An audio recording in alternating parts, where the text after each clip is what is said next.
Serial तो से नैना मिलैके में राजीव जब घर आता है तो हंसनी उसके रास्ते में आने की कोशिश करती है, लेकिन नीचे कैंडल बुझा रही होती है कुहू, क्योंकि अब कैंडल लाइट डिनर नहीं हो पाएगा। राजीव कमरे में चला गया है और जो कांच टूटा था वह उठा रही होती है, उसे चोट लग जाती है।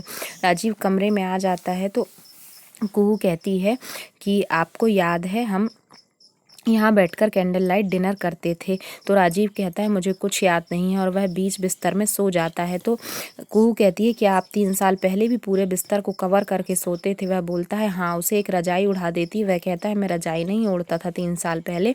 तो उसकी रजाई हटा देती है और वह सो जाता है। तो उसके शूज़ निकाल कर नीचे रख देती है और कहती है मैं भी राजीव के साथ 3 साल पहले की ज़िंदगी जीऊँगी, और ज़मीन पर चटाई बिछाकर सो जाती है और पहले के दिनों को याद करती है जब राजीव की आंखें नहीं थीं और वह उससे बहुत अच्छे से व्यवहार करता था। सुबह उठकर भगवान को धन्यवाद देती है और कहती है कि राजीव जी ऐसे ही खुश रहें।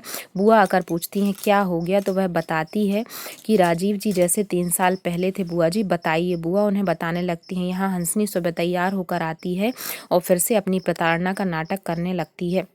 वॉइस रिकॉर्ड कर लेती है संजीव की। तभी सारे घर वाले आ जाते हैं और वह उन्हें फिर से डराती है कि मैं आप सबको जेल भिजवा दूंगी। दूसरी तरफ फ़ोन आ जाता है चाची जी का कि आप मेरी बेटी नेहा का केस रीओपन कीजिए। तभी बातों में उलझा देता है उसे देवनारायण।